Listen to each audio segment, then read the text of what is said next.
Good day mga cousin. Magbibigay po akong pang lunch ngayon, no?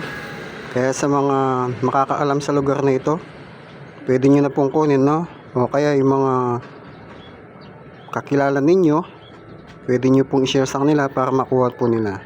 So ito po yung lugar, pwede nyo na pong kunin. Yan. Ito po tayo. Yan.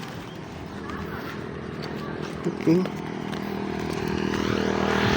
Yan po. Okay. So natin iiwan.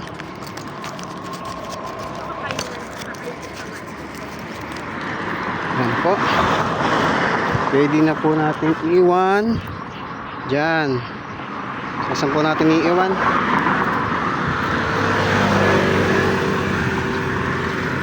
Ayan. Dito na po. Okay. Kunin nyo na po.